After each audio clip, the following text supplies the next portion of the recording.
really at the very beginning of my PhD, because I did my PhD in a project. So it wasn't really me who picked the subject, but it was my PhD advisor, and I was offered this position in this project, which was around the appropriation of mobile phones.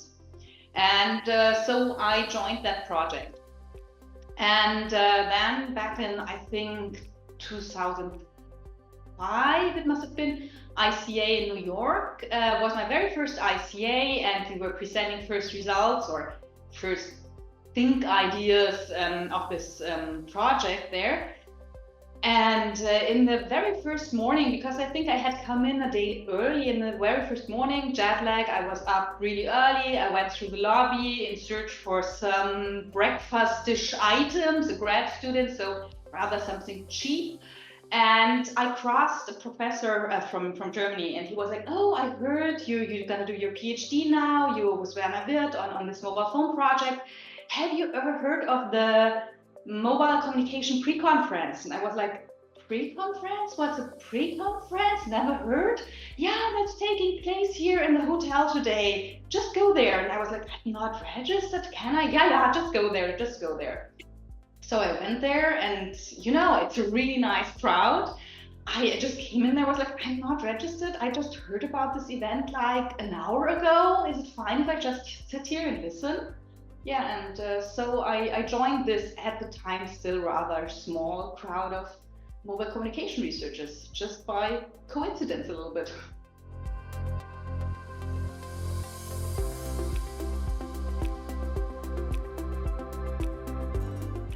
My PhD advisor is Werner Wirth, and he's not really a mobile communication scholar. You will probably not know him.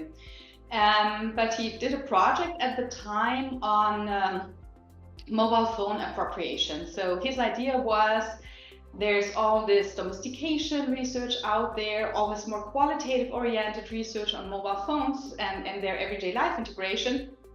And he wanted to achieve something a little more quantifiable. That was the basic idea for the project. And there were 2 PhD students in that, me and Thilo von Pape.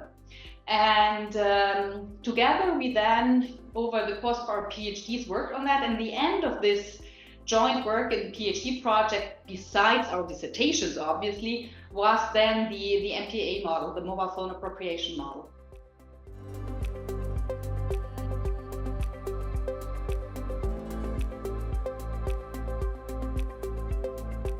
I think the thing that puzzled me pretty early on is that when there's some technology and it actually gets into users' hands, it's quite unpredictable what happens, because users tend to do weird stuff. Users tend to use and integrate new innovations in their lives in a way that is not necessarily in the way that those who created this innovation meant it to be. And that is something that we figured pretty early on when we researched like dumb and feature phones. I mean, back in 2004 and 2005, we didn't talk about smartphone. That was Nokia feature phones we were working with. And already then, when we had a look at that, was in Germany the time when there was a push or at the time they tried to place mobile phones for elderly in the market. And that didn't work at all, because the elderly were like, "I'm not that old, that's not me, so it doesn't fit." So we see all this these complexities around everyday life integration that go way beyond what those people who create those innovations already had in mind. And that captured my interest pretty early on. And the longer we stuck with it, and then of course media innovation happened and media evolution happened, and the smartphone came up, and that really changed the whole game. We had mobile computers basically, and no mobile phones, and we had this whole disentanglement of the software and the devices, because before, a Nokia was a Nokia device, was a Nokia operating system, with Nokia apps on it, and this whole new ecosystem opened up, and that gave even more rise to that what we'd seen before, that users integrate these devices in their lives in a variety of ways and in so many different dimensions. And that was also the point when we also saw that we can't really only talk about how some person does this, but how some user acts in a specific context, and how context becomes so important. Because media and communication studies before, I mean, we had been talking about context obviously with other media before, but the context was quite limited. I'm very basic. A TV set, the context in which you use it is a little limited because you're not going to carry it around.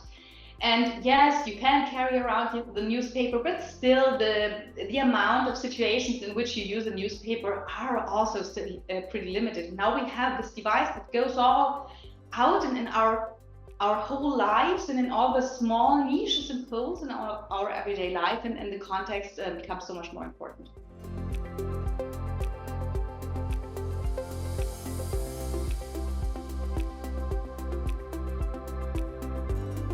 I can't really say that there's one or two traditions that we draw on, because there's so much. When we talk about our early work, that was of course influenced by domestication, by social construction of technology, but also by like theory of plant behavior and the likes. So those more quant-oriented ideas, which are all not that much necessarily tied to mobile phones or mobile media, but just technology and media innovations per se.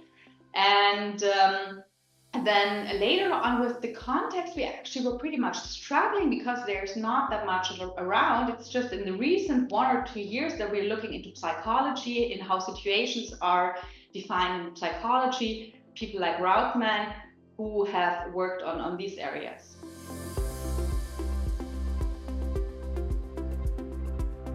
The becoming of a field is a huge topic, I think, in the field itself sometimes, because the institutionalization of mobile communication didn't really go on the traditional path. Probably the earliest beginnings are before I joined. That was around 2000-ish with the cost action and the very first mobile pre-conference. But there are others who can speak to that.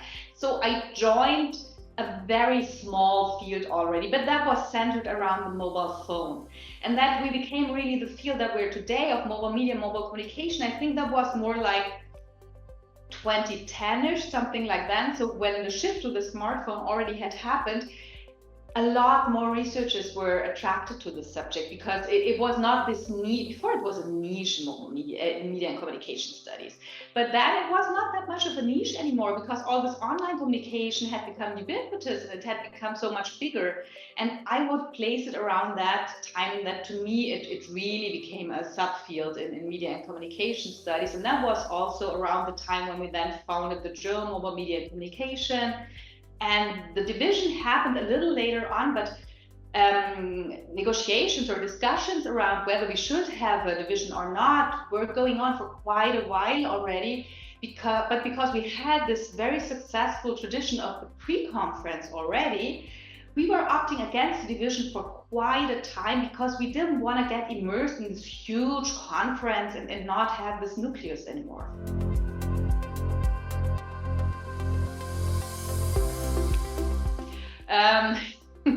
The founding of the journal was an interesting process. There was quite a bit of coincidence happening at the time.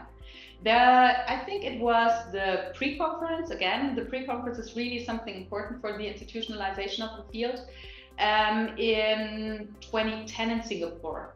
And that was kind of a turning point. For one, because it was an awesome pre-conference with a very nice boat ride and dinner in the evening. So for that, it was really tremendous. But it was also a bit of a turning point, I think, because that was the moment when we all started to feel that this is really growing now with smartphones. So there's really a shift here right now. But and there was also like discussions around venues at that point. So where do we send our papers? There had been like book series, but do we send our stuff to JCMC, but then or New Media Society? It was all a little scattered. So these discussions happened, but there was not really like a huge motion or something going on. Not really. but it was a bit of in the air. And back home, a few weeks later, I was actually stuck in traffic jam in the morning, and I was bored, and I started thinking. And at the time, for various reasons, I had a bit of free time at my hands because of my position and whatever. And I was like, yeah, my PhD is done. I had a pretty secure position at the time. Why not start a journal? There was consensus in Singapore that a journal would be nice, but apparently nobody has time on his or her hands to take care of it. So why not do it? I mean, remember, I had just graduated from my PhD like 2 years before. So I called Thilo, who's my earliest partner in crime in academia and ongoing. So we're still working on stuff together. And I called him. He was already in Switzerland and France at the time. I don't know. We were not at the same place anymore. And I called him, was like, Thilo, had you the same feeling in Singapore that starting a journal would be a nice idea? And he was like, yeah, let's do that. We had no clue. We had no clue how you start a journal, nothing. We were just like, yeah, let's do it. Sounds nice. And then we contacted Rich pretty early on because he had already been like this central figure in the field at the time. And he was also like, yeah, that sounds nice. I'm going to support you. And he then brought in Steve Jones, who had ample experience because of New Media in Society. And then we learned how you do it. That you actually, like a book, you write a proposal to start a journal. And this proposal has a standard format. And yeah, then we sat down and it wrote a proposal for a journal and sent it to different publishers. And then Sage accepted it, and that's how it started.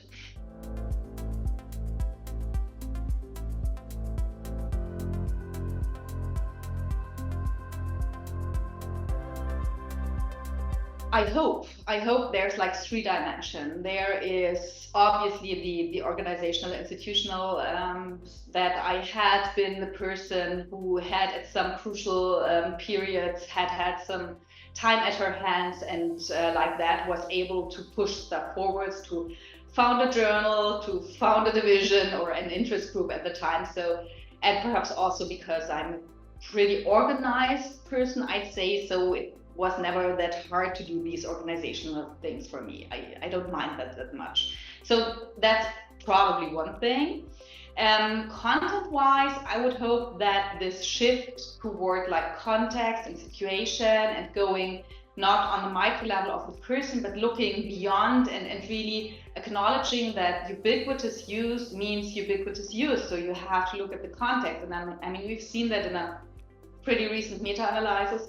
It's not published in a journal yet, but we had presented it last year at ICA, where we clearly saw that if you have a look at the variation or variance, you can see that in media use, there is only about 1/3 that can be accounted for on the personal level.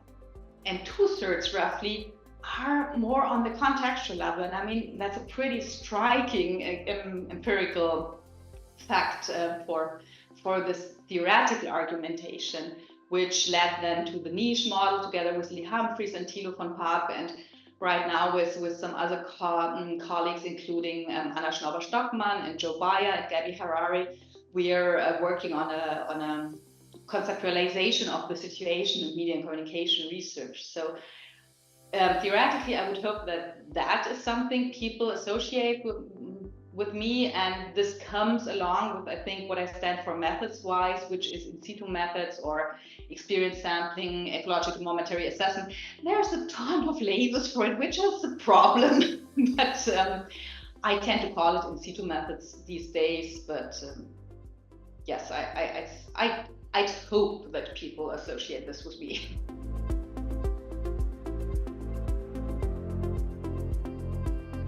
I think that we still have a bit of a strong tie to a device. I mean, it had been the very strong tie to the mobile phone in the beginning. It is still a strong tie to the smartphone. And I think that the strong tie to the device will loosen because the devices become more varied, because there's so many mobile devices like smartwatches, wearables, smart glasses, smart glasses are sort of just lurking around the corner. A lot of companies try to push them. It's not really working yet, but it's a matter of time. It will not take that long. So the shift from like the device-centeredness of the field to more like analyzing mobile media ecologies that revolve around the person and not just one device.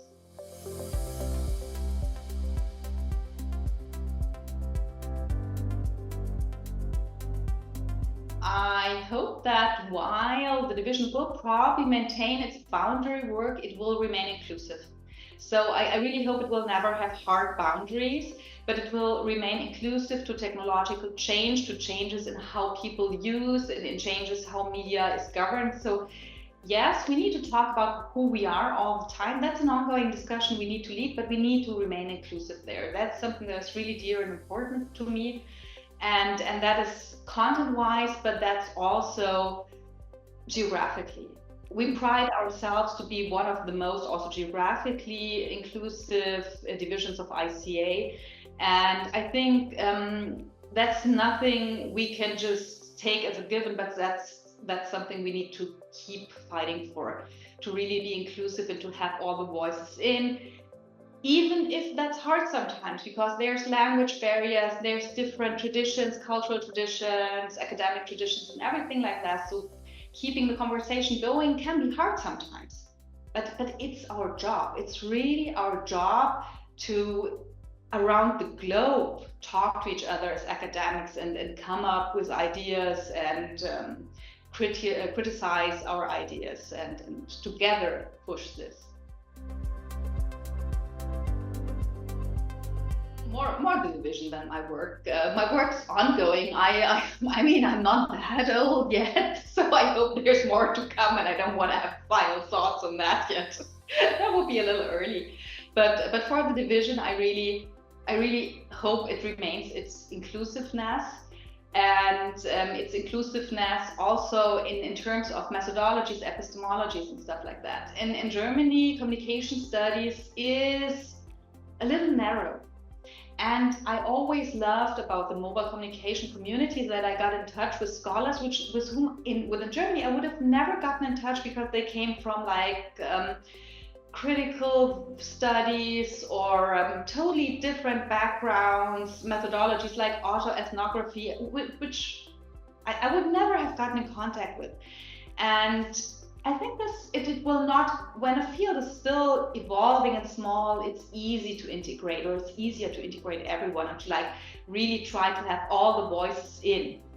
But as we grow, of course, there will be like hegemonial or louder voices, and still making sure that all are heard and that we value all backgrounds and all methodologies and all theoretical backgrounds just the same, and that we just acknowledge we are all talking about the same subject, and we want all those voices in. That will be something that's really worth struggling for.